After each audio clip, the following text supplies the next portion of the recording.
this is, what we're going to do. Bob and I'll just give some opening comments.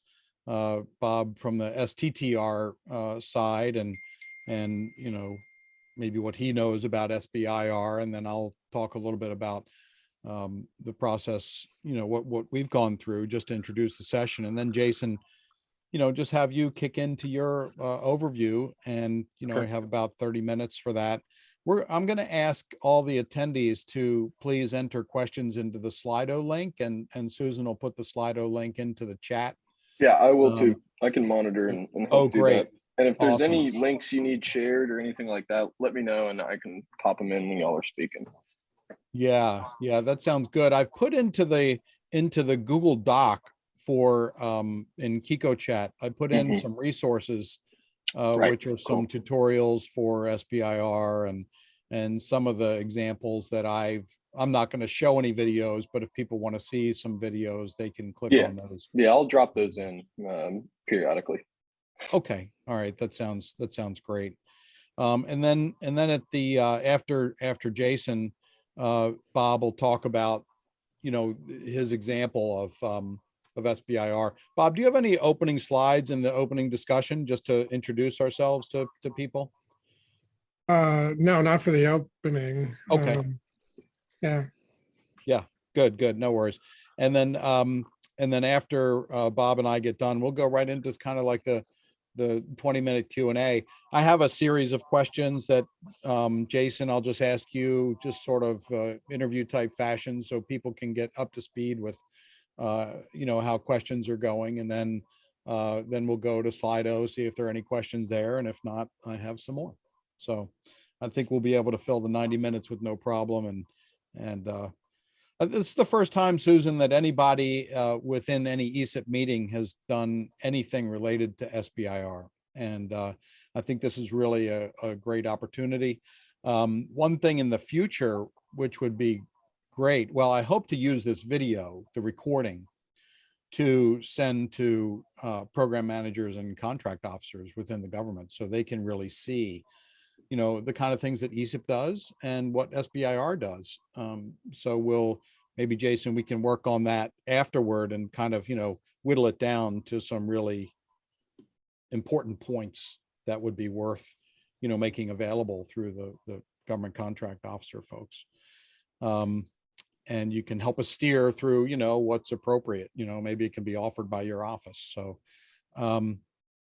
hey, quick question. Yeah, Jason, sort of by coincidence, the NSF issued a STTR, SBIR announcement recently. Do you happen to be familiar with it, or is that something? I haven't seen their most recent, no.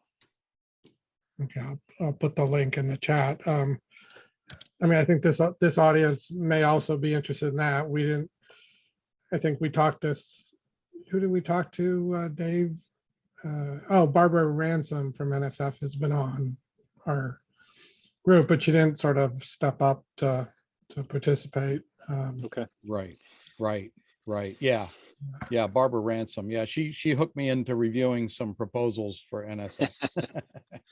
Well, one of the points I will make, and it's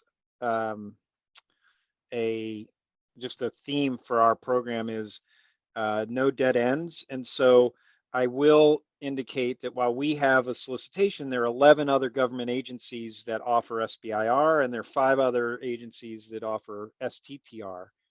And so that we're certainly not the only game in town, and there are a lot of other places that folks can go to utilize the program.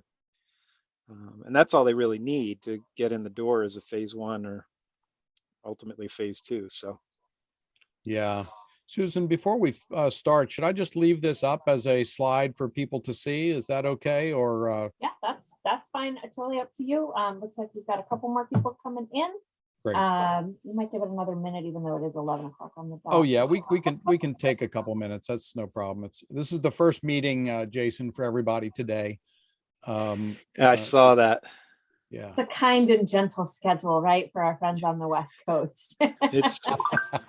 I've been impressed with the platform, and It seems very well organized and thoughtful for the West Coasters for sure.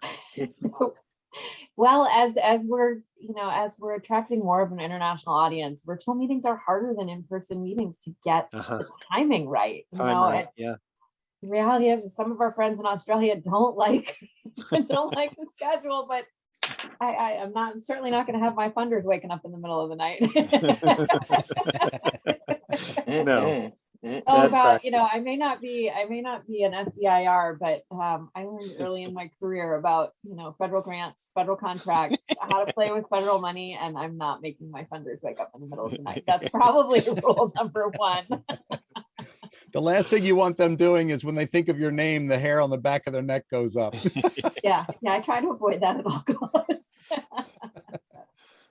Well, I'm gonna fade into the background, and Dave, feel free to kick it off whenever you would like. I'm sure more people will be joining. It's just up to about 10 right now. Okay, that sounds great. Thanks, Susan. Looks like we're at 11:02. I'll give it one more minute. We'll start at 11:03 just to let some more people connect in. Looks like they're starting to come in, which is great.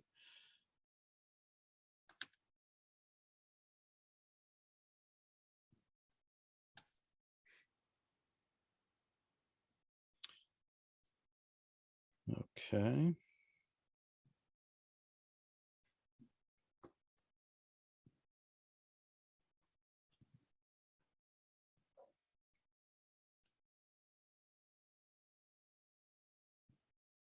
Okay, good. Well, why don't we get started? Good morning, everybody. I'm Dave Jones with Storm Center Communications, and welcome to this session, the first session of this Wednesday with the ESIP winter meeting. It's called Understanding the Significance of the SBIR-STTR programs.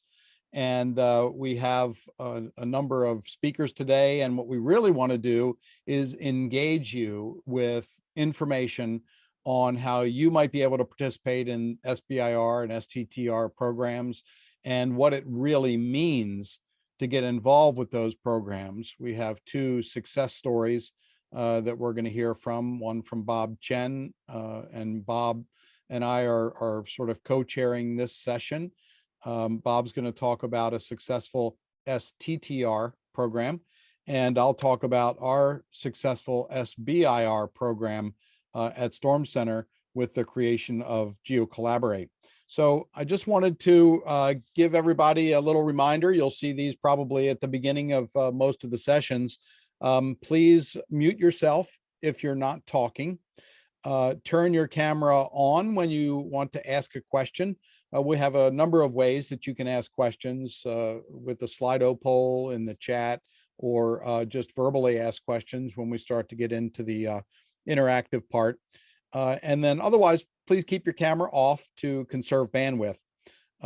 Please put into the Google Doc associated with this meeting your name, your pronouns, whatever you would like to put in for your organization, and an email address, so we can keep you posted on how information regarding SBIR evolves and what we might be able to do maybe in the next summer meeting. We'll certainly think about that after this one is over. Again, please ask questions in the chat or feel free to engage in conversations. Use that Google Doc. There's other information you can type in there, or if you have any points or follow-ons, or you say, hey, we'd really love to see this in the next meeting, you can put any of that in the Google Doc. And just to remind everyone that we are an inclusive organization. We respect everyone's participation. There is a code of conduct for ESIP and how to conduct yourselves in an online meeting. I'm sure that you've taken a look at that. We're pointing that out in just about every session that we do with ESIP. And so what I'd like to do is just set the context a little bit for this session. Why did this session come about?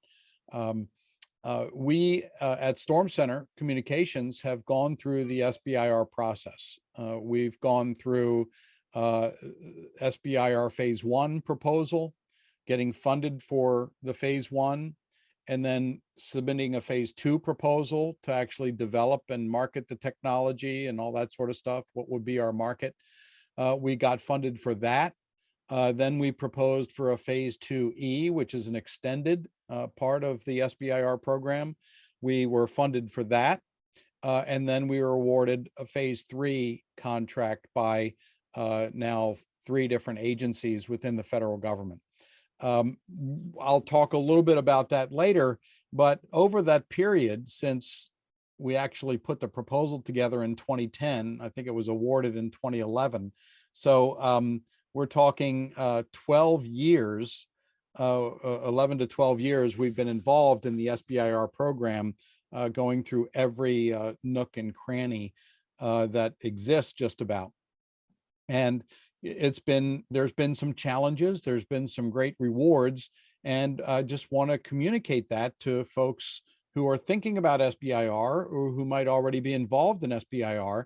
And that's why we have Jason Kessler with us, who is going to speak here shortly about the process and the program. And Jason is from NASA. He's an SBIR program executive. And I really look forward to the conversation with Jason. He's a dynamic speaker and will really get us engaged. And so that's kind of what the SBIR side, we'll talk about.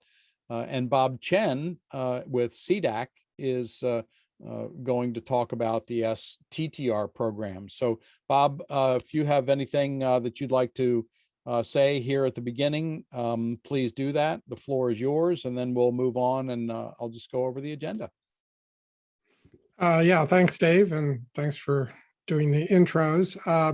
Yeah, I wanted to just make a couple of comments to set the context. My center, which is actually CSUN, a center at Columbia University, has been part of the ESIP Federation for like 20 odd years. And one of the unique things I think about ESIP is that it does include both private sector, academic, and government participants.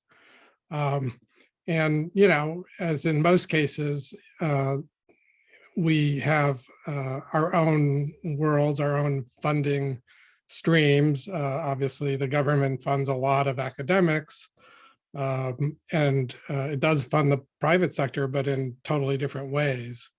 So there are actually very few, to cross that funding silos is difficult. And, one of the things I think is interesting about at least the STTR part of it is that it's actually a funding mechanism that is putting academics together with private small companies to work together. And that's, I think, pretty unusual. And so, I only have this one experience working with iSciences on a STTR project. So I hope it's not too bold to extrapolate from that one experience, but I do think it's something that we normally, certainly on the academic side, don't think of as a source, but it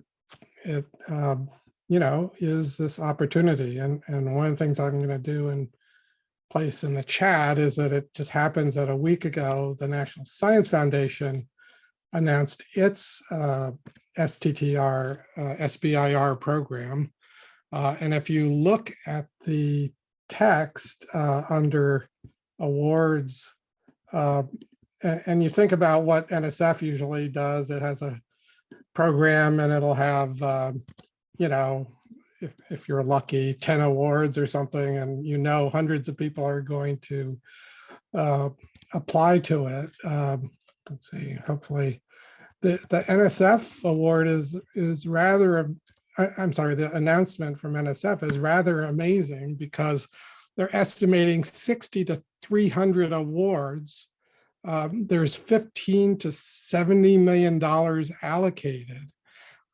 So we're talking about a very large program that, I expect very few academics even think about. And I don't know if this is new for NSF or if they've reached out to the private sector in the past, but this is a kind of an opportunity, and hopefully Jason can tell us similar things about NASA, and point us at some of the other agencies that might have these kinds of opportunities. So again, I think it's an interesting opportunity to kind of have academics and private sector people work together. And I'll talk about some of the lessons learned from our experience later. So I'll stop there. Thanks. Thanks, Bob. That's great, and thanks for putting that link in the chat. And I also want to thank our ESIP fellow for this session, and that's Jake Guerin.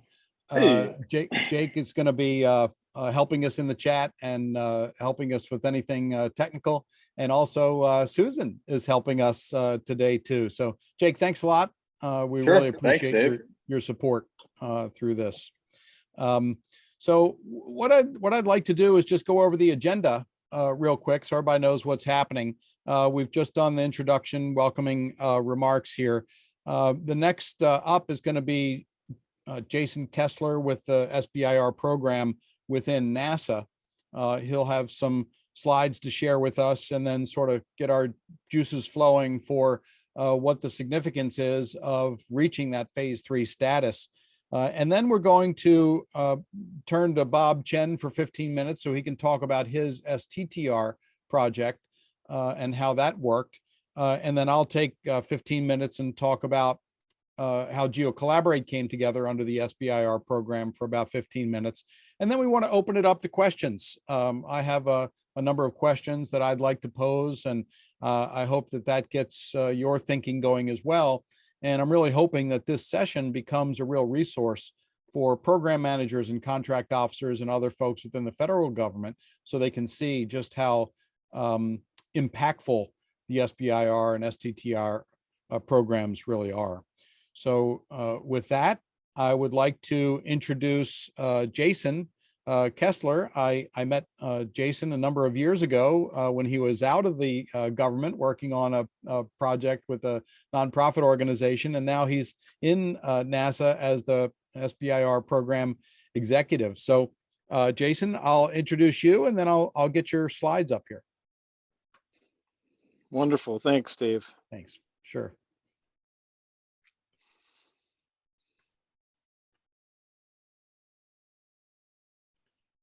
Okay. Here we go. There we go. Perfect. So get this out of the way here so I can start playing the slides. Oops, wait a minute. Is that the right? Am I sharing the right presentation? Is the one. Okay, great. Excellent. All yours. Yeah, perfect. There's our looks good. presentation. So thanks, Dave and Bob, for the invitation, and ESIP for the opportunity to come and share. I jumped at the opportunity when I got the initial email because when I did meet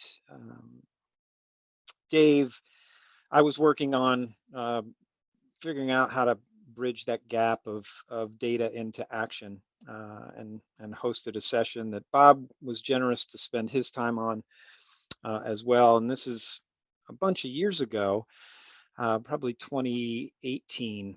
And so when I got the chance to come back to NASA, I was really excited because I knew the agency. It's about my 15th year as a civil servant there, in and out of government. I recognize the power that the SBIR program has, because as Bob was talking about, there's this great microcosm of small business, research institutions, and government research need that gets met at the heart of the SBIR and STTR programs. And so when there was a chance for me to share information about the program with this community, it was a no-brainer, because I really think that as we look at the crisis that we're facing as a planet, it's going to require as many deep thinkers, entrepreneurs as we can engage to help solve it. And so I'm hoping that the SBIR-STTR program can really be a catalyst for that efforts. So as Dave said, I get the great privilege of leading NASA's SBIR and STTR program. And over the next maybe 30 minutes or so, I will walk you through. If you can go to the next slide, you can see the rough agenda for today. These are hopefully some of the questions that you can walk away with answers to. I will make myself available outside of this as well, should we not answer any of your questions. Next slide. So we really think of ourselves in the program in particular as pioneers, and that everybody that we work with, from the NASA subject matter experts that help guide the program, to the small businesses and research institutions that are proposing and then delivering solutions, that we're all pioneers in this effort. And while NASA runs the gamut from aeronautics to human exploration and science, the SBIR-STTR program supports all of it. And what we like to do is find where there's a technical gap or a need within the agency, and see how small business and research institutions might be able to address that. So some of that leads to benefits in space, and then some of that comes back to planet Earth. And one example we like to talk about is that aerogels, originally developed to keep rocket fuels cool, are now in some Camelback bottles. And so the potential that the SBIR and STTR programs provide is finding that NASA need, and then helping to try to understand, are there commercial opportunities? And so again, the focus today is going to really highlight the phase 3 opportunity, and that really is where the technologies are being infused within NASA or commercialized outside of the agency, or under contract at other government agencies. Next slide, please.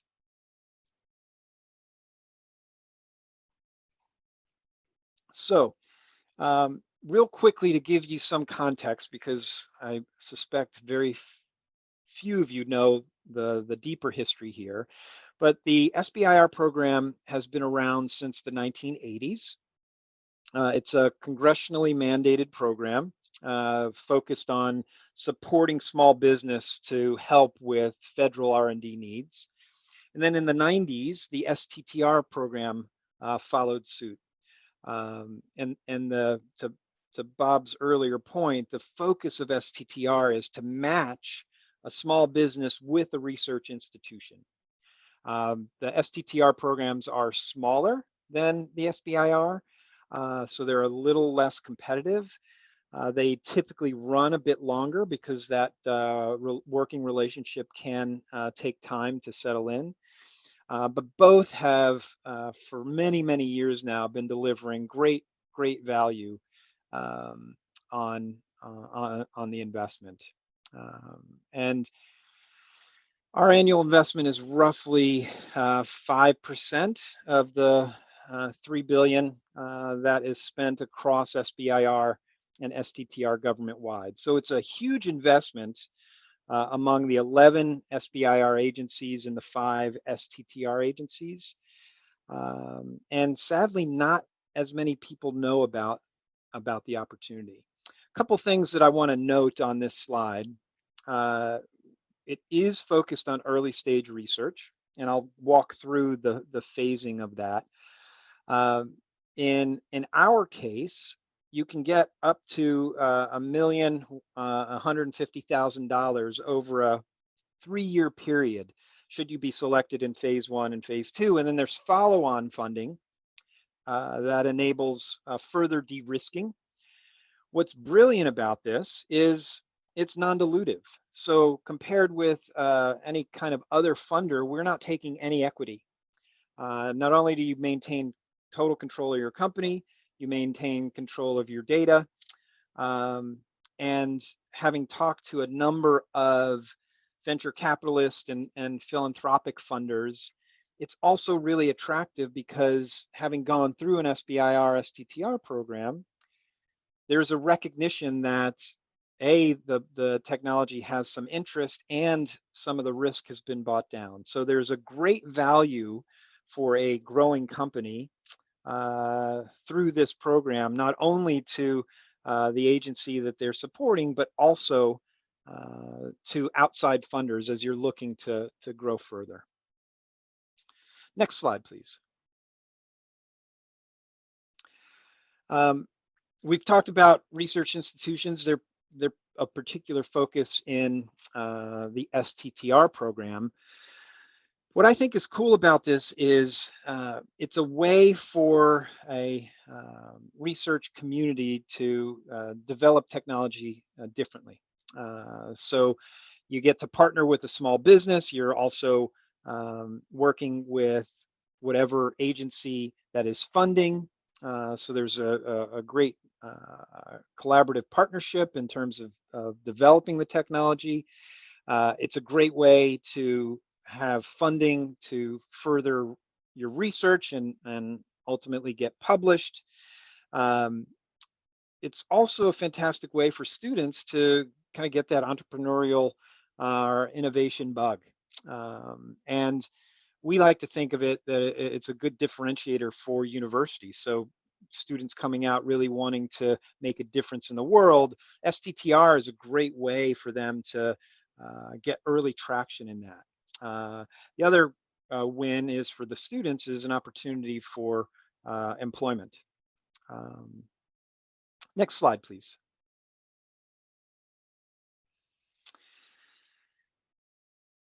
And it's not simply a one-way street. Through this required partnership, the opportunity for the research institutions to help these small businesses. They get more researchers on the subcontracting side. So as the contract is created, if it's an STTR, you can have much more research support on that. As I mentioned earlier, there's less competition, so there's a greater chance of winning. And it pulls in a much broader group of smarts. And so the STTR, and I think as Bob will talk about later, is just a phenomenal opportunity and one that I think is really important to highlight in the ESIP Federation. If you go to the next slide, we can talk a little bit about the results. So if you see this here, these are all small business technologies that are actually on Mars right now supporting the Perseverance rover. The program requested technology solutions. These companies responded. Some developed very quickly, some developed longer. All of those were able to buy down enough risk for the flight hardware teams to trust in integrating these technologies into the rover. And so in terms of an infusion, this is the kind of success that we seek. And this is often done through a phase 3, which we will talk in greater detail about. But this is where a company has bought down enough risk that programs are willing to buy into that technology and enable their program to fly either cheaper or more quickly. Next slide will show some of the the benefits that are coming out of the space station. A couple here that are climate related, which might be surprising.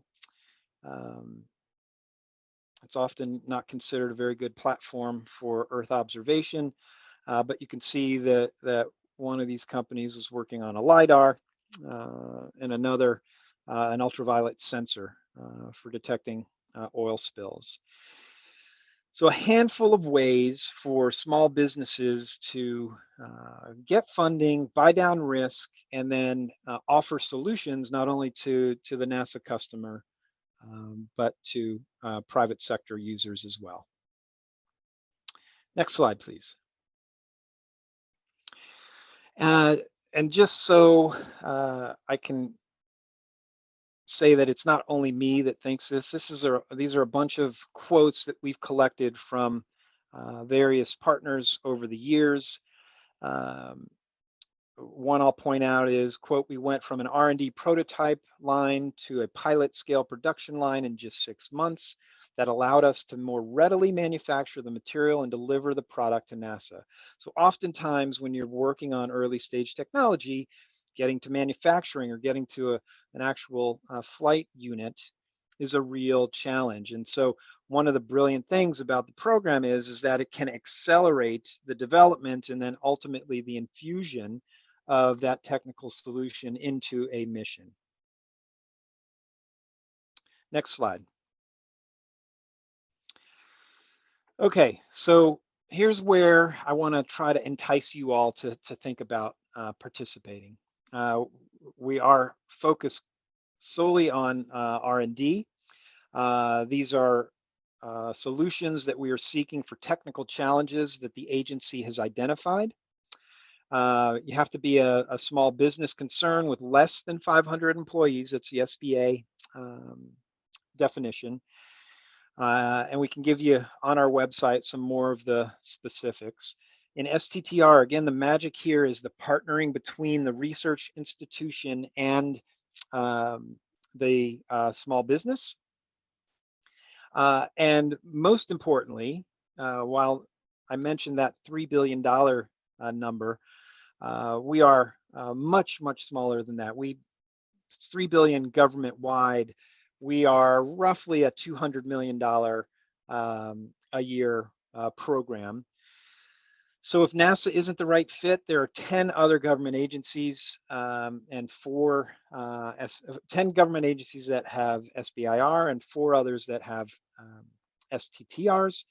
I've been in conversation with my counterpart at NOAA. As Bob mentioned, NSF just released their own call. The DoD is regularly releasing requests and DOE. There is EPA. There's a multitude of places that you can go to if you have a technical capability that you think might contribute some value to a government need. Next slide.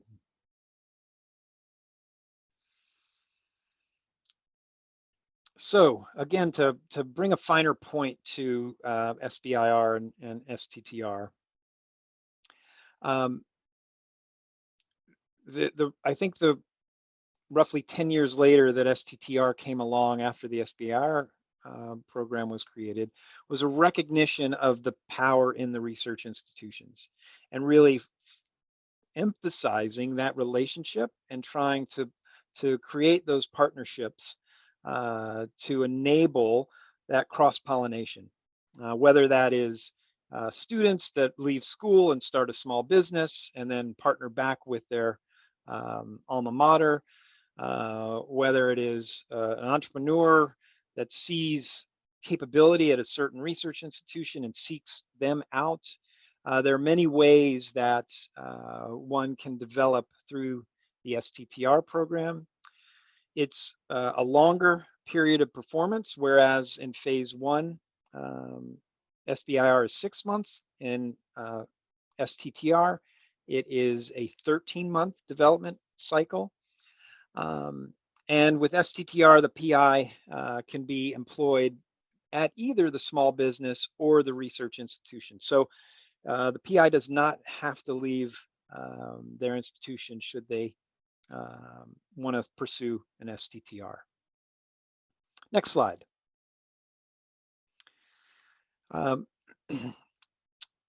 Wanted to include some highlights of some of the work that we're doing to support diversity and inclusion.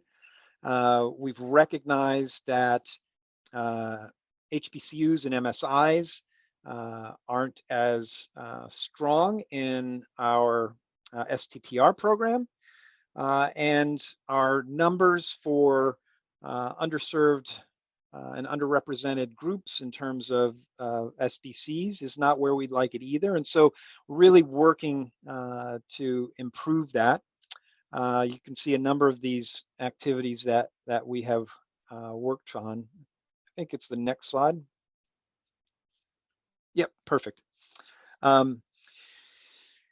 To give you a sense though, in 2021, 27% of our companies selected were from underrepresented groups. That's including minority and women-owned businesses. And nearly 20% of the research institutions partnering with small businesses through STTR were classified as MSIs. So we're not at numbers that we'd like to see. And so this is why we've created programs to really improve the diversity and inclusion within our program. Next slide, please.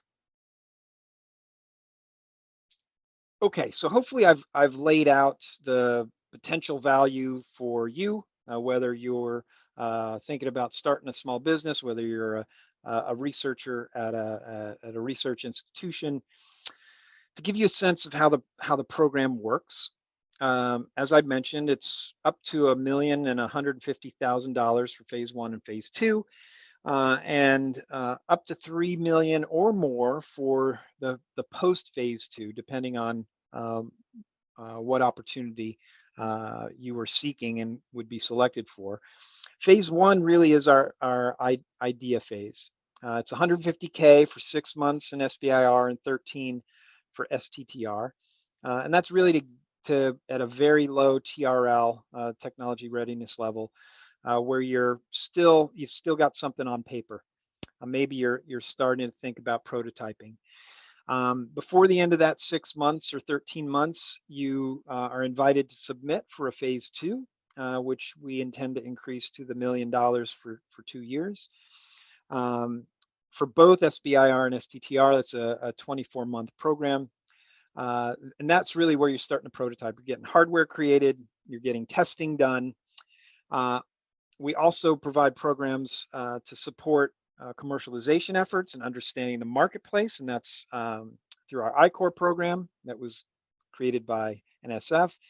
And then TABA is a way of supporting business development, whether it's patent attorneys, market research. There's all sorts of ways that you can use that funding to help your business grow.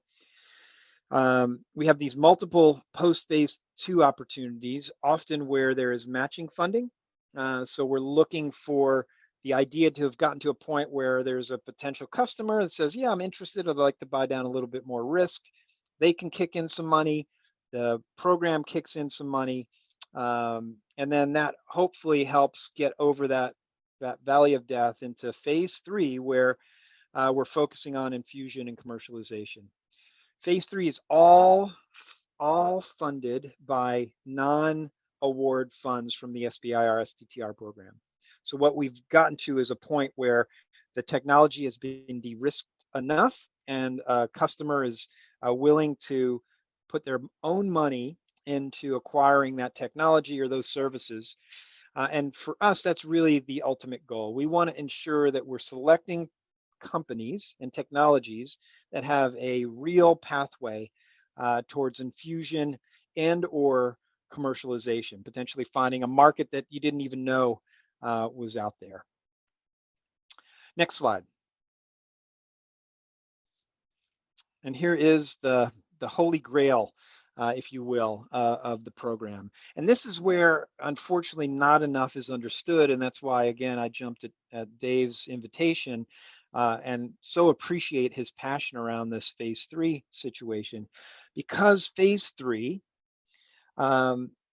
is where our technologies actually take flight. Through the process of potentially multiple phase 1s and phase 2s, the technology continues to evolve to a point where it is now marketable. And so when you see a technology that you are interested in that has come through the program, you can really trust that it has been worked on long enough to buy down that risk. And you're empowered now to engage this company through the SBIR auspices of extending a phase 3. And you can see that quote, all that the need that you have to have, it has to derive from, extend, or complete an effort that was done through the prior SBIR funding. It only has to get to a phase 1, although a phase 2, again, will buy down more risk. But what's incredible here is that for the small business, you maintain all control of your data rights.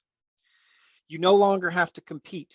Once you're in phase 1 or phase 2, your technology, as long as it derives from, extends, or completes an effort within that previous phase 1 or phase 2, you don't have to compete.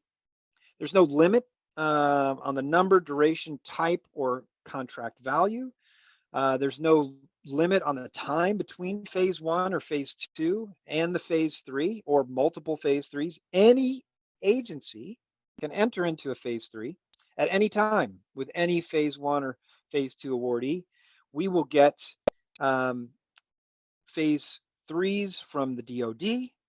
We love when SBIR companies that we've funded are available, or that other agencies pick them up.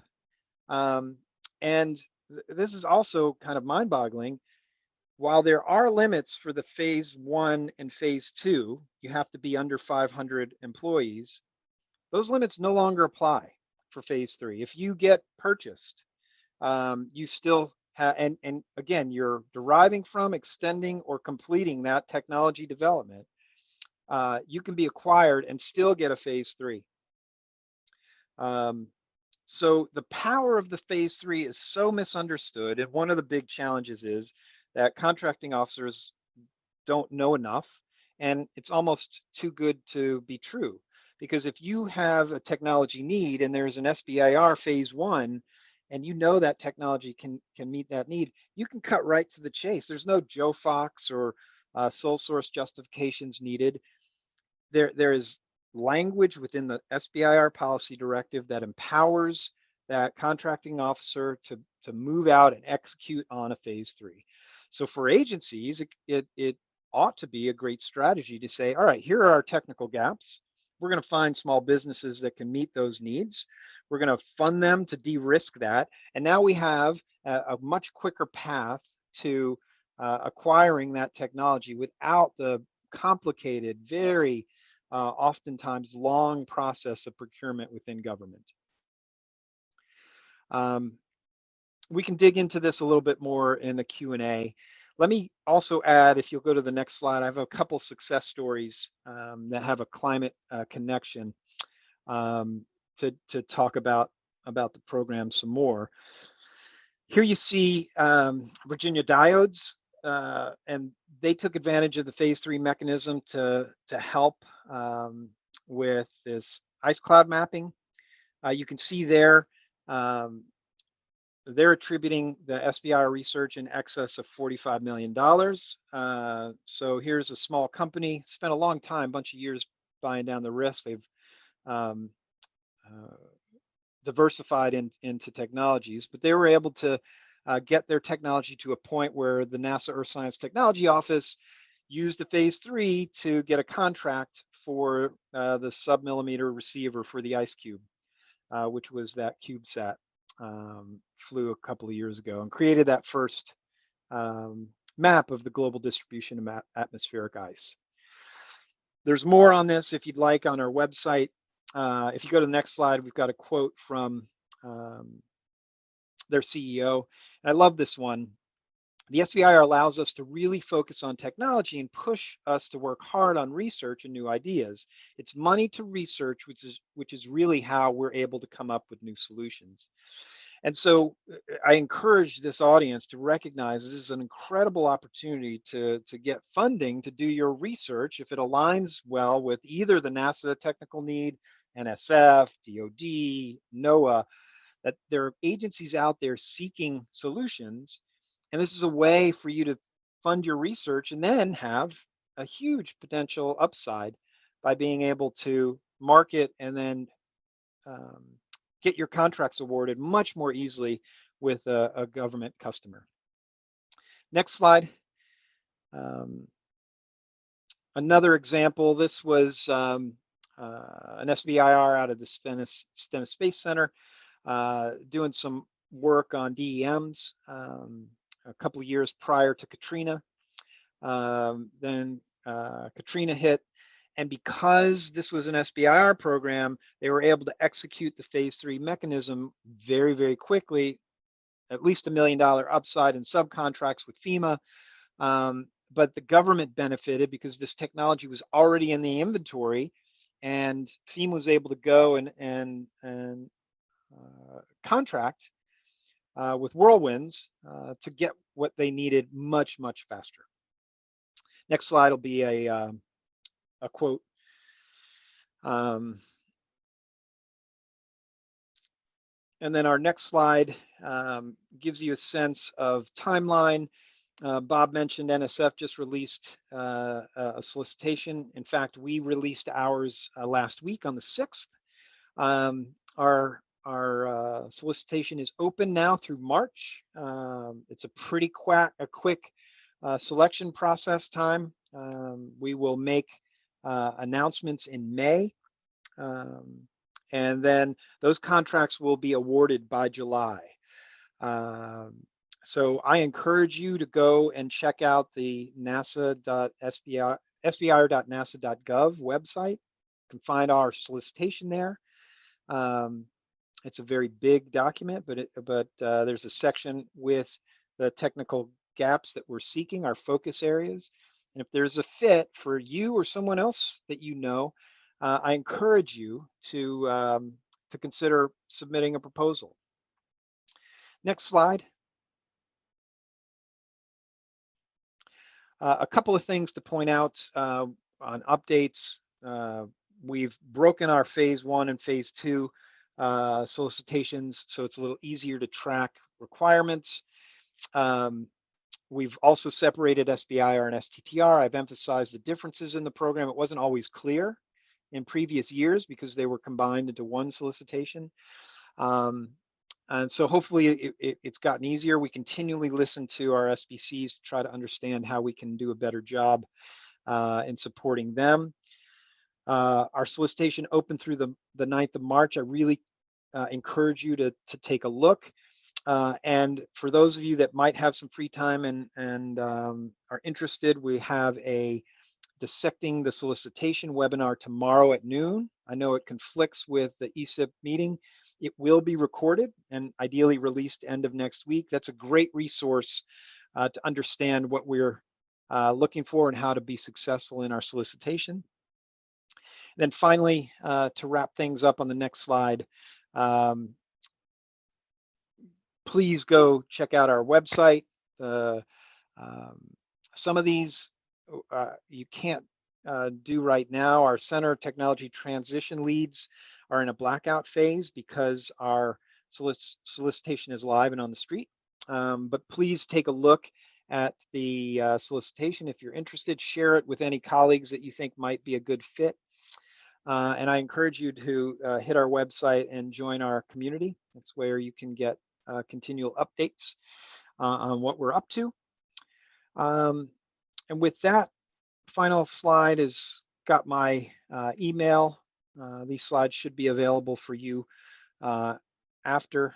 And please reach out if you have any questions. Let me know. I look forward to engaging in the conversation later on. So with that, hopefully I haven't taken too long. Looks like I might have gone a bit over, but I get excited, Dave, so I apologize. No, you're fine. That sounds great, Jason. That was all terrific. I mean, it's a very exciting program. We have some questions that are going into the chat. I hope that everybody also uses the Slido. I'm going to stop sharing here for just a second. We do have some questions, Dave, on Slido if you wanted to wait, or if you want to do this now. I'm not sure. Either way. Yeah, I think let's do this. Let's take one or two of the questions right now, and then we can go. Bob, we'll go right into you. And while we're taking those questions, Bob, I'll get or you're going to share your screen, right? So so we're good to go. Let's go ahead with the question or two. Okay, sure. So the first one is there a specific federal acquisition regulation language that addresses phase 3?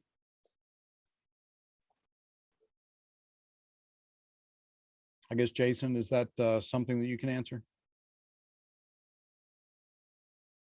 Sorry, I went mute. Yeah, it's FAR 13:106 IB. And I can put this in the chat, but there is specific language that COs can utilize for pulling in an SBIR phase 3. Cool, great. And then we'll go with one more. Any examples of non-SBIR agencies riding the coattails of SBIR agencies, e.g. DOI scientists, technologists collaborating on projects?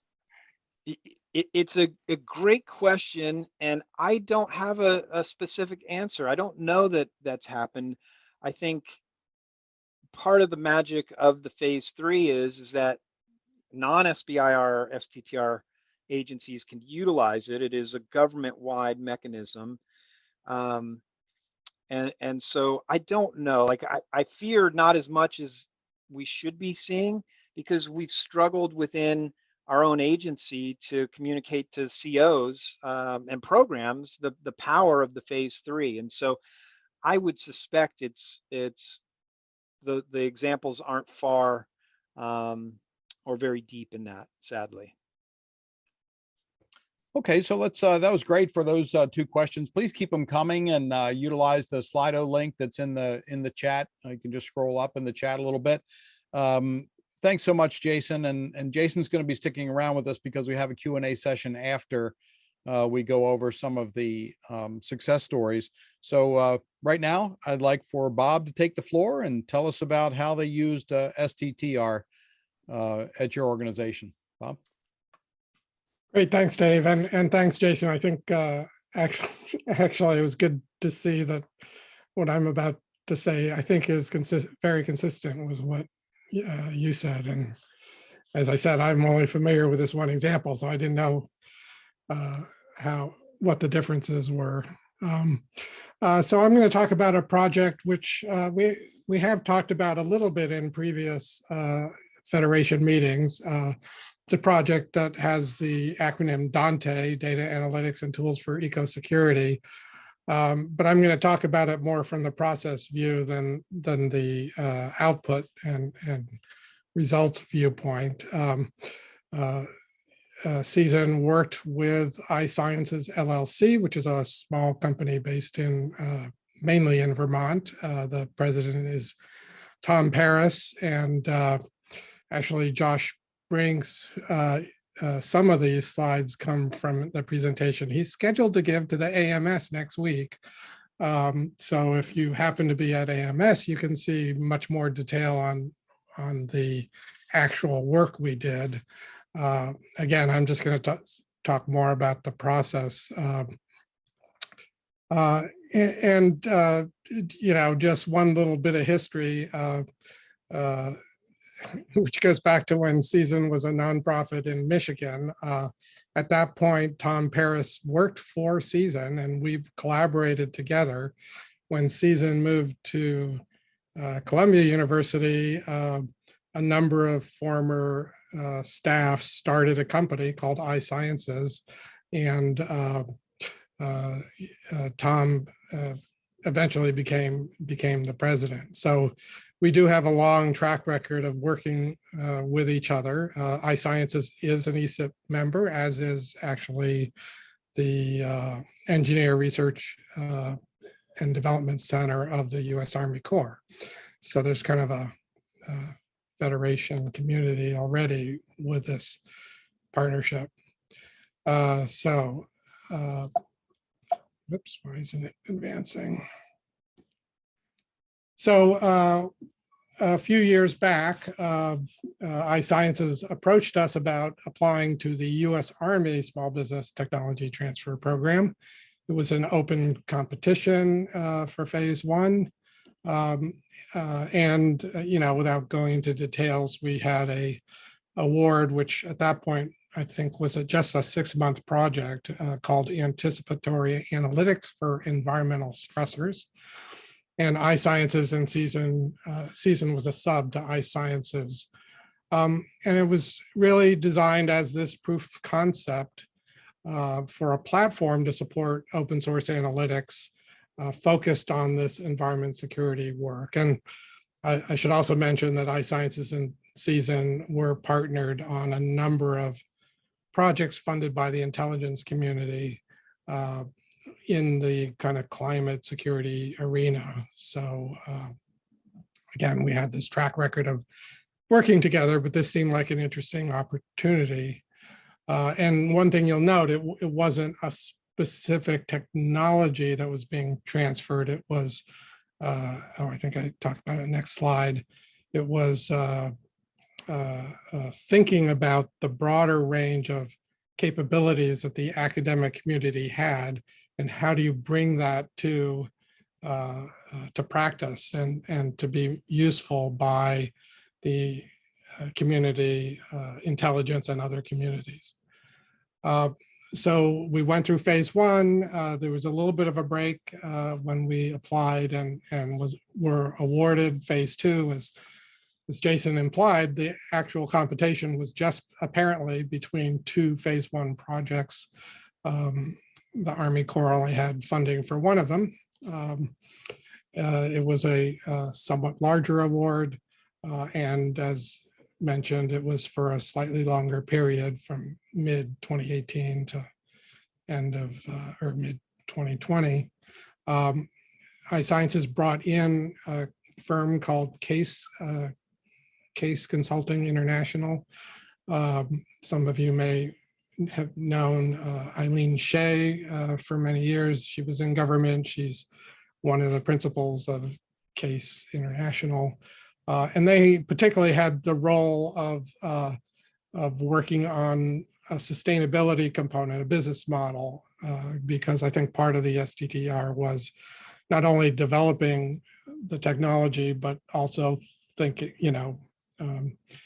creating a marketing plan and thinking about the sustainability of the capability once it was developed. So this is my interpretation of the challenge, but we'd worked with iSciences on this, very broad community in the social and natural sciences who work on various pieces of things of interest to the intelligence community. Some of you may have heard of the Medea program, and there were some subsequent activities sort of straddling the classified versus unclassified worlds. But one of the big struggles was always that the intelligence community and other analysts need to solve problems, yesterday, today, tomorrow, quickly, with the best available data and information, but giving concrete analysis and interpretation and assessment of uncertainty to decision makers. So it's actually always a challenge to quickly get at the data, get at the latest models, get the latest thinking. There's certainly similar efforts. Actually, conflicting with this session is a session of the Worldwide Human Geography Data Working Group going on now, and they work in this kind of similar area of translating accessing these tools and data. But as a STTR project, we wanted to kind of create some very specific tools that had been done in many cases on an ad hoc basis to solve a particular problem. But we were sort of arguing you could generalize these, make these open source, organize them into a platform, and work with the end users to try to meet their specific needs, and also support open science. And so I think one of the things that was a little different was we wanted to help establish an open community of practitioners and researchers. There are bits and pieces in the academic side, and I think on the intelligence community user side, but nothing that really crossed that border or even covered all the relevant topics. So part of the project was publishing some of the workflows that have been developed, automating access to data and content, providing materials to help users and kind of host the community aspects of it. And I won't go into detail. This is what Josh will talk about next week, but kind of implement a structure that allowed you to have, web access, but also, direct access to the code and tools that were developed, and allow others to contribute in an open source community. So again, I don't want to dwell too much on the actual work, but you can go to the Dante webpage and see what we had done, vignettes and tools and links to some of the NASA data that my center offers, and so forth. But so that's what the technology was. Again, not quite widgets that would work on the Mars rover, but tools that would be useful to Army Corps analysts who trying to figure out, well, is a volcano in Tonga, what does that mean for the Pacific Command in terms of needing to mobilize resources, and how many people are going to be there, and what do they need to deal with when they get there, and so forth. So those kinds of practical questions. So what I wanted to spend the little time, these are mainly messages from Tom Paris, who, this is one of the things of this kind of partnership. Tom was hoping to participate in the session, but has a client he had to deal with today, and so he wasn't able to present. And as he put it, it's a forced marriage between business and academic. We have different cultures and priorities and so forth. And of course, I think we were lucky because, as I mentioned, we'd worked together for a long time. But even then, academics and business people do have differences, which I'm sure Dave and others can talk about. Again, STTRs are generally focused on widgets and technology.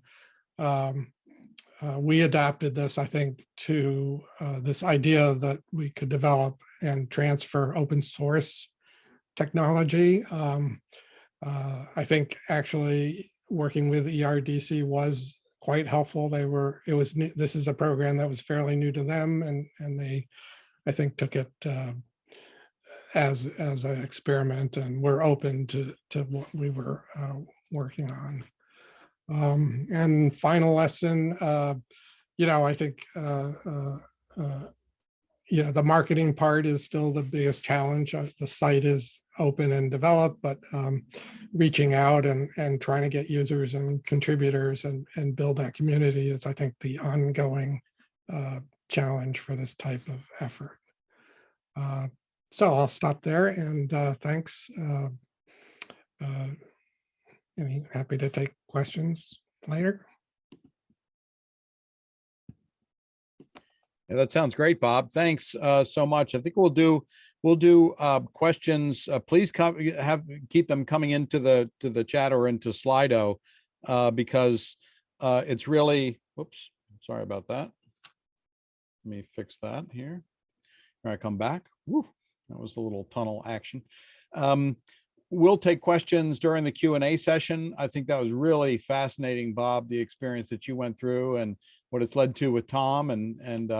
You build this technology and this capability to get customers, and then you have to go deal with those customers. So that's always something that's better to deal with customers than not have any customers at all when you're in the private sector.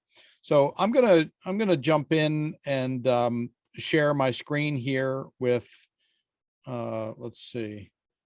This is, so Bob just talked about his STTR example. I'm going to talk about the SBIR experience and what we went through. And for those of you who may be new to ESIP, I've probably talked about Geocollaborate over the years. We've integrated it somewhat into the disaster lifecycle cluster as part of the ESIP ecosystem of innovation. We have a session tomorrow on that with the disaster lifecycle cluster focusing on wildfires. So I hope you can meet us for that one tomorrow. But what is Geocollaborate? Just to give you a brief overview, Geocollaborate is a technology that we developed under SBIR. I'm going to show you a timeline, which is kind of boggles my mind when I look back at it now. But it's a technology that allows the access and sharing of disparate data sets from different servers anywhere and pulls them together in a collaborative common operating picture. So anybody on any device, computer, handheld device, or smartphone or tablet can be put on the same map at the same time with the leader that is sharing the data sets. So that means when they move their map around, everyone else's on their devices move around in real time and then display the data sets that the leader wants to display. So it's not screen sharing, it's actually geospatial and other data sharing in a real-time collaborative environment. So then the real focus turns into identifying trusted data sources out on the web or through licensing or through some private locations that can be shared into this collaborative environment in real time. Well, how did this all come together? Well, we had originally, look at this, back in 2008. I think most of you were around then. In 2008, we actually won a grant from NASA's Applied Sciences program to start looking into some issues that NASA had with accessing and sharing of information. And so we went through and developed a little module called EnviroCast Vision Collaboration Module back in 2008. And we leveraged some existing technologies that were out there and had as a partner the Southern Region headquarters of the National Weather Service and FEMA Region 6. So we were together and we were doing a lot of testing of data sets and sharing and all that sort of stuff. And then we won another Applied Sciences grant to do collaboration and visualization, perhaps leading to the Weather Service's AWIPS system.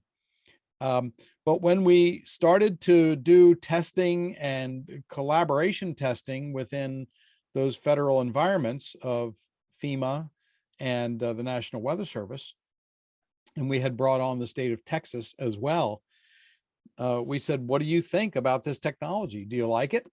And they said, we love it, but we have one problem. And that is that we have to install your software on our computers in order for this EVCM module to work. And that's a problem with evolving federal government restrictions for security. So many people who use computers in the federal government at that time were being restricted from having to install anything. And then the IT departments were saying, no, we have to scrub all that software before it goes on any federally owned computer. We all know that's a fact today.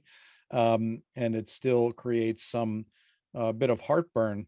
But we took that as a lesson learned because they said, however, if you could do this on the web, you would have a fantastic capability. So that's when NASA issued a grand challenge under their SBIR program in 2010 to help with the issue of accessing and sharing data across federal agencies. And so we submitted a proposal that built upon our innovations under the Applied Sciences Division, got that feedback that it's a great capability, but it's not going to work if you have to install the software. And we proposed to build a web-based collaborative capability that didn't require any installation. And so it was competitive. It was, I believe there were 400 to 500 SBIR phase 1 proposals submitted. They selected, I think, 38 or 39 of them, and our proposal was one of them. And so we went through, was supposed to be a 6-month period, actually turned out to be a 9-month period because there were 2 government shutdowns in the middle of that that happened, where we then delivered our phase 1 deliverable. And on the same day, you had to deliver your phase 2 proposal. So you don't even know if you're going to win a phase 2 award, but you have to submit and have thought through that whole process. At least back then, I'm not sure if it's the same way today. But we had to submit our phase 1 report and our phase 2 proposal on the same day. We did that. And we also were awarded the phase 2. The finding that the federal government had when they analyzed the technology, first of all, it had to be unique. So it had to be a new invention. And so they found not only was the technology unique, it was profoundly valuable to the federal government. So we were just thrilled. And they said, we're going to fund you for phase 2 to actually develop this technology, which took us through 2013. In the meantime, the GOES-R program of NOAA provided some funding to do some collaboration capacity building within the Alaska region headquarters. So we started to work with Alaska on how could we get volcanic ash model data into our collaborative environment and do some testing to connect other volcanic ash advisory centers around the world. So we went through that at the same time that we were developing the phase 2 technology, which was really quite exciting. And so from that 2013 and 2014 and 2015 development effort, we were then awarded a phase 2E contract for extended. And that was to develop the real-time collaboration capability to mobile platforms. So we extended it to all mobile devices. And then in 2015, 2016 timeframe, NOAA issued us a SBIR phase 3 contract. So that was the real crossing of, I think, what Jason described as the valley of death, where it's very difficult to pass from the phase 2 or phase 2E into a phase 3, because an agency has to look at the technology and say, we think this is valuable. We can't use SBIR funds that we have to fund SBIR projects. We have to pull it out of another budget. And they did that. And they said, this is valuable. We want to help and build upon that. So now we're thinking of all sorts of ways that the collaboration technology can be used in various drone activities to monitor wildfires, to emergency operations, and how you can improve response to disasters, to addressing ice flows and ice jam flooding, perhaps in Alaska and other areas. NOAA has since followed on and awarded us sole source contracts to help them under their JPSS program, under their fire and smoke initiative and their river ice and flooding initiative, to utilize Geocollaborate to deliver more NOAA data into decision-making environments to really help people understand the value of these federal data assets. And just this year, NOAA expanded their licensing of Geocollaborate to go into the Tropical Storm and Hurricane Initiative for the JPSS program. So we're really excited about working in that area. But when you think about how you can deliver different types of data in a real-time collaborative environment, nobody's really doing that right now. So we have this unique niche we were able to get a patent on the technology because of our work under SBIR. And now, I think as Jason mentioned, we can submit unsolicited proposals to any federal agency as long as we know that they want to have some data sharing and collaboration component to their mission.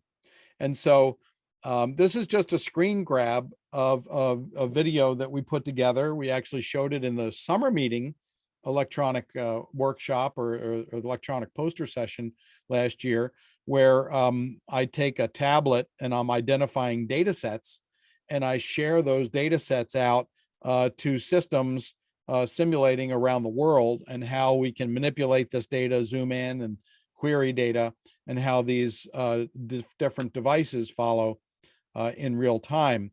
And we also utilized Geocollaborate last summer during the hurricane season to provide some real-time updates to the food, fuel, communications, and utility sectors through the All Hazards Consortium. So we were providing updates utilizing Geocollaborate so those sectors could maneuver their communications and response groups into the damage area after a hurricane. This particular one is Ida, after Hurricane Ida made landfall, so they could be better positioned to get right in and start restoring power and to do that quicker. This added a big need that they found after Hurricane Sandy made landfall in 2012, that 2 days were wasted because of a lack of communication and collaboration capability, which was almost $1 billion was wasted in the lack of collaboration capability. And now through using Geocollaborate through the All Hazards Consortium, there's virtually no delay in the communication or collaboration when responding to disasters. So that shows you some example of real value being delivered by a collaborative capability. The Small Business Administration awarded us the Tibbetts Award at the White House several years ago. And because of that, they produced a pamphlet that, or a little 2-pager that talks about the SBIR success that Storm Center Communications had evolving this technology with partners and now getting it out into commercial licensability. And now we're talking to data providers about what kind of data they may want to produce and license that could be delivered through Geocollaborate. So there's a lot of different applications. One thing that might be a topic here in the conversation is that we there's a whole lot of amazing features under a phase 3 status.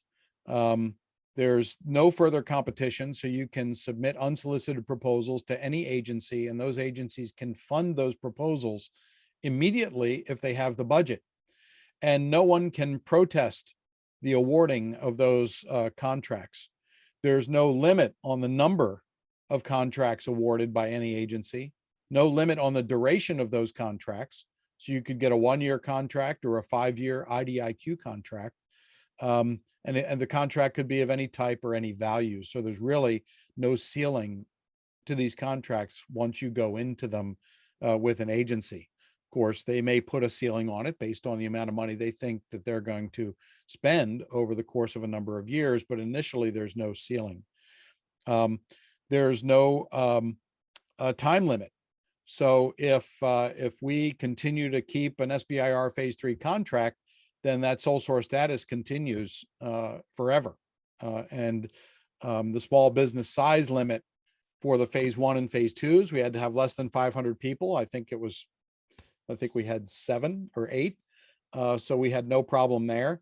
And now there's no size limit. So what that basically means is for any phase 3 company, if they would get acquired by a larger company, then the sole source nature of that technology continues with that larger company. So they can maintain sole source status and go and get more business with more resources that they have as well.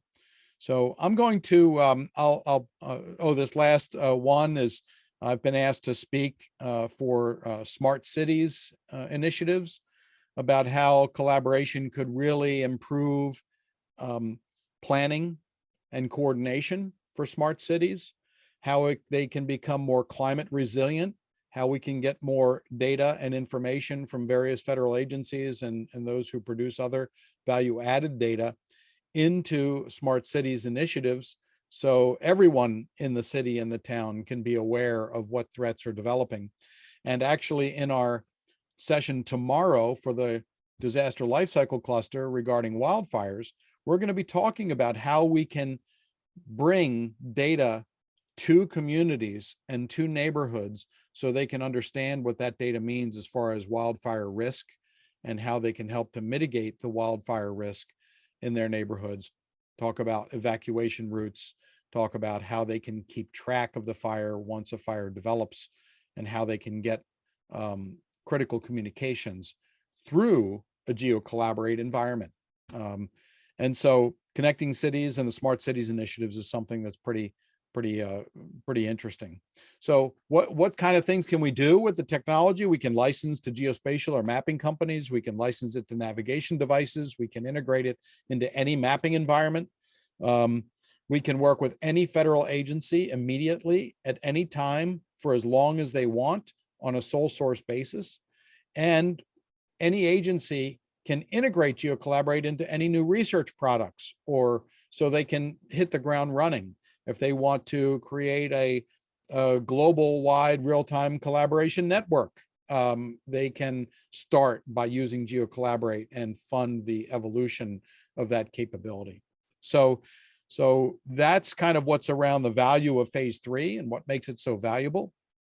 And now I want to take a pause, and I'll end that here. We'll go into the question and answer session, and hopefully we got some more questions here. I'm going to stop sharing my screen so we can start really the conversation and engage Jason in how he's briefed us on NASA's approach to SBIR.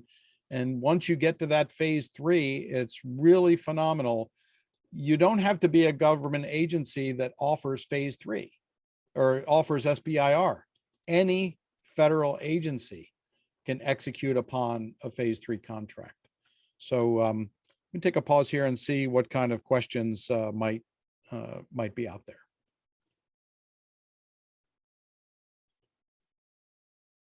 Oh, I noticed Susan saying that CASE became an ESIP partner this year, which is awesome. That came out of Bob's presentation, working with CASE consultants.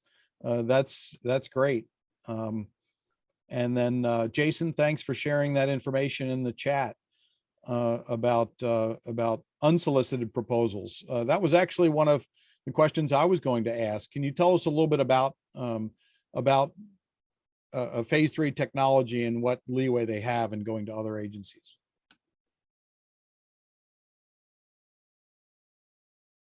Sorry, getting unmuted. You'd think by now I'd figure out how to unmute more efficiently. Yeah, that is, and sadly, it's going to be a real focus for our program moving forward, is to be able to more broadly communicate the power of the phase 3. Because as you said, phase 3 is a contracting mechanism that is not specific to the SBIR-STTR program. So therefore, the agencies that don't have an SBIR or STTR program have full latitude to utilize the contracting mechanism to sole source the technology if it's related to a phase 1 development. So I'm sure, and I think there was a question about this, we don't do a great job with communicating understanding about the power of SBIR, and then in particular the phase 3 within NASA. And we've got a pretty sizable program for agencies that don't have that kind of research budget. I'm sure that they're not at all familiar. And I think there was a comment of maybe ESIP could be a a clearinghouse of some kind, or I'd love to figure out how we might be able to communicate this kind of information more broadly to folks, so that folks in government, because there's a bunch of NOAA and NASA folks in this session, engage your programs so that you are requesting technologies that you need that can lead to a small business that can then be awarded a phase 3 so that you can acquire your technical need that much sooner. And then for any of you that know folks that have phase 1 or phase 2, like Dave, to help spread the word within the contracting community that there's a great avenue for them to get federal government contracts here. So if there's a way that we can explore how we might engage this community more broadly to do that, I'm very eager and open to that. Yeah, that's great, Jason. As a matter of fact, there was a suggestion in the chat. I think it was from was it Sky B? Yep, Let me that just was Sky Bristol with USGS. He messaged me separately and said he had to leave, but I'm sensing that DOI and Department of Interior and USGS may not be in the SBIR-STTR club. And I think Sky was saying, "Ooh, how could those agencies ride on kind of the doors being opened in phase 1, phase 2, to then be able to really take advantage in phase 3?" And I thought that, one of the first things I learned in my career was learning how to play with federal money, right? And learning what are the pathways in? And I think that this is a really, really powerful one. And I don't know that, I'll be honest, I don't know that ESIP is the best to be like the resource of all. The SBI program across all of government is huge. But I really appreciate Dave for, anyone who knows Dave knows that he's really proud of Geocollaborate and the power of it. But what I love, Dave, here is that you've said, hey, we found a really great pathway and I want to share that pathway and open that door for others. And that is exactly the spirit of ESIP. So I thank you for that. And I think there's probably a way. I'm kind of wondering if there's we have a lot of conversations with NASA, especially on technology infusion and moving to adoption. And so, I wonder at a July meeting, could we do kind of a clearinghouse or a networking forum of people that are at different phases? Like maybe you're just thinking about a phase 1, or maybe you're in the phase 1, phase 2, or you've done the phase 3, and how might that look in terms of supporting all of the people looking to innovate in this space? Yeah, let me take a first swipe at that. Thanks, Guy. This there's a lot in your question and comments, which is really great. And I think that maybe Jason and Sky, we could put our heads together for a summer meeting session that talks about really specifically how to leverage existing phase 1s or 2s or whatever, because the unique thing about once you get a phase 1, the government has a pathway to do sole sourcing to you if they want to, which is really awesome. We didn't realize that actually until we reached phase 2. And then we were talking to certain agencies and then we did a little bit of deeper dive and everything. But yeah, we have one specific example that I'll share. And then Jason, you probably have many more as well, that I think I attended a meeting at the Census Bureau, and Census doesn't have a SBIR program. NOAA does under Commerce, and they're all under Commerce. But we were talking about Geocollaborate, what it does, and demonstrating it and all that stuff. And then somebody came up to us from the geography division and said, "Hey, this is of interest." And so we talked to them a little bit, met with them again, got invited back, and they said, Geocollaborate could be a technology that helps us improve the quality of the census. And we were like, wow, that's pretty cool. They didn't have an SBIR program, but we provided them all the paperwork. We have a really good contract manager who has everything packaged up to send to any contract officer that asks a question. And they said, well, this is the procurement folks said, this is interesting, but you're a contractor, so we're going to do our own research, We said, that's fine, let us know. Well, it took them about 6 months to do their own research. And when the next time they contacted us, they said, we did our research, here's your purchase order. So they immediately licensed Geocollaborate. We're working with the census now to see how it might integrate into other technologies that they have, or is it something that they might want to build other capability in to Geocollaborate to really help with the 2030 census and what happens between now and then. So that's really exciting. And it's something that it took a little while because the census didn't have an SBIR program.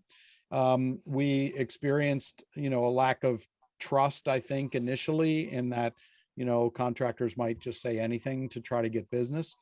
But we know that contract officers aren't going to take a step unless they know they can point to a rule or a regulation that says you can do this. And it was very successful. So that's one example that we experienced. Jason. Dave, it looks like Carla has a question, and there are a couple more questions that have come into Slido. Great. Okay. Awesome. So yeah, I'll get to those questions. Jason, if you have any comments there, I'll look to these other questions too. Yeah, I'll just real quickly say that one of the things that we're working as a program is to really identify with the internal NASA customer through our solicitation development, clarity on pathways for infusion. And so the phase 3 infusion into NASA, we don't want to be going out to small businesses, having them put a proposal, spend some time, and then not have a pathway to infusion. So one of the things we're taking on ourselves is to really work with that internal NASA customer. But that only goes so far, because to your point, there are plenty of other consumers of that technology that we need to be informing about the power of this as a procurement mechanism. And so that's one that we've got to really get our heads around, because we're not seeing this as much as I would like. And so that's why this conversation is particularly interesting, because we've got a diversity of experience in this community. And Jason, let me jump in here, because we do have a couple of more questions that have come in. One a point from Steve Young, just saying that as a former EPA and Navy contracting officer, he said most COs aren't aware of the phase 3 authorizations, and it would probably take some really targeted outreach to that community, because the CO isn't going to believe that this authority even exists. So that's a great point, Steve. I do want to get to this question, Jason, as well. This comes from Slido. It says, what is the situation regarding congressional reauthorization of the program? Is the FY22 funding in place even under a continuing resolution? So we are funded at 21 levels. We haven't received all our funding yet, but we are proceeding as if everything is fine. We were supposed to get an increase, but with the CR, you're limited to the previous year's appropriation. So we opened up our solicitation phase 1. We're in our review process for the SBIR phase 2s right now. We hope to announce those right as the CR is ending. So that could be some interesting timing for us, but we are proceeding as if all is on track. I will say, though, in that question was something about reauthorization, and we are currently, as a program, the authorization ends September 30. And so normally it's been attached to defense authorization, and that was not done this year. So there is some risk, some actually great risk, around authorization at the end of this fiscal year. And that is a bit of concern, because for some programs it's a big challenge, because they might have to start winding things down in the summertime if come October 1 there is no authorization for the magic that is the SBIR authorization language. And Jason, there's another question here. It says, is there a cross-agency SBIR-STTR list or network that shows who has received phase 1 and phase 2 awards and what their technology is? Yeah, SBA, and that's one point that I did not make, and sadly, John Williams wasn't able to join us. SBA is the organizer, if you will, of the program. And so they are the owner of the SBIR and STTR policy directive that guides the authorities within the agencies. They work with the Congress on this. And so they do at SBIR.gov, you can find an inventory of what is out there. And so SBA is currently the clearinghouse for SBIR and STTR activities government-wide. And one thing we found, and it looks like we're just about up here. One thing we found very challenging is that once you reach phase 3 status, there's no like magic email that goes out from SBA to all the agencies that says, hey, here's a list of phase 3 technologies that you might be able to leverage. It's really up to the small business to make those agencies aware of the technology, which adds a pretty significant burden if that's something that the small business isn't ready to do. So this is great. There are a couple of other questions. There's a hand up. There's a hand up. Let's see if we can get to the hand. Yes. Hi, I'm Carla McAuliffe, and I am an educator. And I'm wondering if there are ways to connect. I do work for an ESIP education organization. We're an R&D, but I'm just wondering about ways to connect to folks that are using these technologies, because they're we just want to get earth science data into the hands of teachers. That's been my primary focus for a number of years. So ways to connect to small businesses, folks that might be utilizing these technologies and being part of those projects.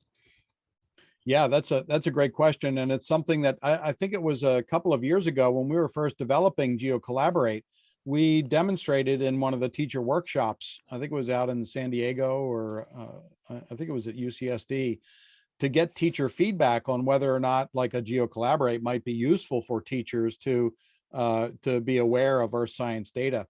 And I think the feedback was pretty good. It's just we never had the push to really try to make it available to teachers and train them how to use it. We just didn't have the funds to do it, but it was a good way to get that feedback. Maybe it's something we could do again in another ESIP workshop, maybe in the summer meeting, or have a electronic poster session. But for other projects as well, maybe that's a job for ESIP. I mean, Sky had a good idea. Maybe it's something that ESIP could keep an eye on for technologies that could benefit ESIP members, and then bring them in to ESIP meetings so we can really expand the awareness of how these technologies could be used.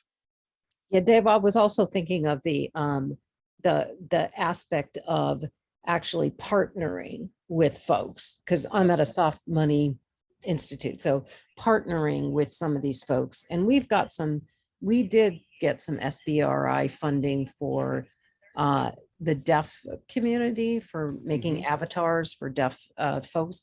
But that sort of like whether there's a network or connection to connect people to small businesses for an education component of that thing. So, well, that's a great idea, and something we should continue to talk about. I'm going to put my my email address in the chat. thank you.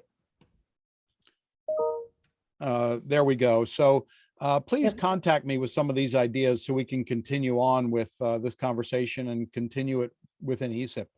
So I think we need to end here. And Jason, I really want to thank you very much for joining us. I hope this is the start of a longer conversation and a longer engagement where you could come back and we could maybe craft some more sessions in ESIP to really make this very valuable, not just for the members of ESIP, but also to program managers and contract officers and things like that within the government, because we want to help you with that communication.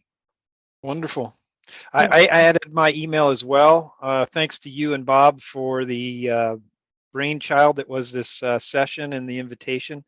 I do hope that this is the beginning of a journey that we share together. Bob?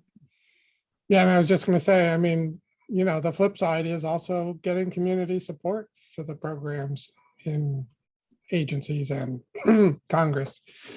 So, Yeah, that's right. I mean, maybe there's something we can talk to Susan about, contacting, you know, some of our representatives and things like that to say this program is very valuable and one that is needed to not only inspire the next generation of science data users, but all sorts of people, and to stimulate the economy through small business growth. So I think that's great. Thank you, everybody, for joining the session. It was recorded, and we'll make it available after the ESIP meeting.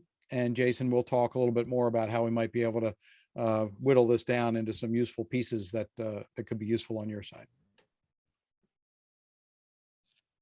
Fantastic.